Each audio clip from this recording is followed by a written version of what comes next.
One summer night in 1969, pure evil descended on Los Angeles. 7 people brutally slaughtered, a beautiful, pregnant actress gone. But the mastermind behind it all never lifted a weapon. How did one man turn peace-loving hippies into cold-blooded killers? Charles Manson wasn't born a monster, but his life was anything but ordinary. Born in 1934 to a teenage mother, Manson's childhood was filled with neglect, abandonment, and crime. By the time he was a teenager, he was already well acquainted with the inside of juvenile detention centers. Manson spent much of his life behind bars, studying books on psychology, religion, and, most importantly, manipulation. When he was finally released in 1967, he headed to San Francisco, right in the middle of the Summer of Love. But Charles Manson had a vision, and it was anything but peaceful. In the midst of free love and rebellion, Manson found his place, posing as a guru, a prophet. He began collecting followers, mostly vulnerable young women, searching for meaning in a chaotic world. They believed he had the answers, but what they didn't know was that Manson was preparing them for something far darker.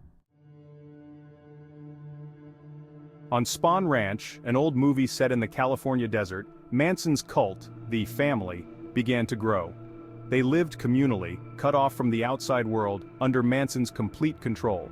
Through a mixture of drugs, isolation, and psychological manipulation, Manson convinced them that he was the reincarnation of Jesus Christ, and that they were the chosen ones in an apocalyptic battle he called Helter Skelter.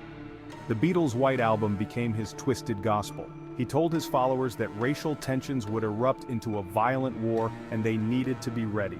But in Manson's mind, the war wasn't happening fast enough. He decided to kickstart it himself, with murder. It was a hot summer night in 1969 when Manson's deadly plan was set in motion. He chose a mansion on Cielo Drive, home to actress Sharon Tate, the glamorous wife of director Roman Polanski. Tate, 8 months pregnant, was staying there with friends, completely unaware of the horror that was about to unfold. 4 of Manson's most loyal followers, Tex Watson, Susan Atkins, Patricia Krenwinkel, and Linda Kasabian, arrived at the house. Manson didn't go with them. He didn't need to. His control was so absolute, they were ready to kill without question. In a matter of hours, 5 innocent people were slaughtered. Sharon Tate begged for the life of her unborn baby, but the killers showed no mercy. They left behind a scene so gruesome, the word pig written in blood on the front door, that it would haunt Los Angeles forever. Section 4. The La Bianca Murders. The next night, if the Tate murders weren't shocking enough, the Manson family struck again the very next night. This time, their targets were Lino and Rosemary LaBianca, a wealthy couple in Los Angeles. Manson himself joined the group that night, but once again, he didn't commit the murders. He let his followers do the killing, directing them like puppets on strings. Both Leno and Rosemary were viciously murdered in their own home. Their blood used to write messages like, "Death to pigs" and "Helter Skelter." Manson's twisted vision was becoming a bloody reality, and Los Angeles was gripped with fear. Section 5. The Arrest and Trial. Despite the brutal killings, it wasn't long before the Manson family's reign of terror came to an end. The police were able to track down the killers, and soon, Charles Manson and several of his followers were arrested. The trial that followed was nothing short of a media circus. During the trial, Manson's power over his followers was on full display. They shaved their heads, carved X's into their foreheads, and acted as if they were proud of what they had done.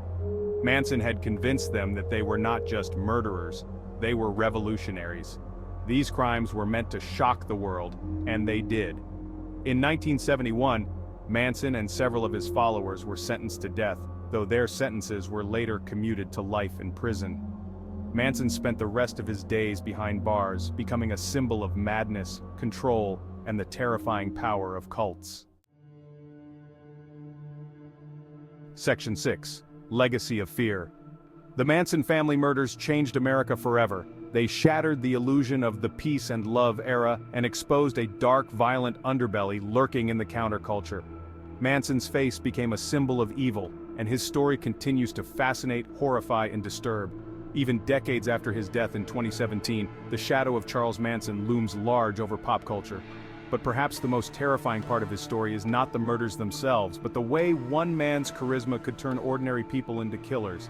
And the question we're left with is, Could something like this ever happen again? Outro. This was the chilling story of the Manson family murders. If you found this story as unsettling as we did, be sure to subscribe for more true crime stories. Because sometimes the scariest monsters aren't hiding in the shadows. They're hiding in plain sight.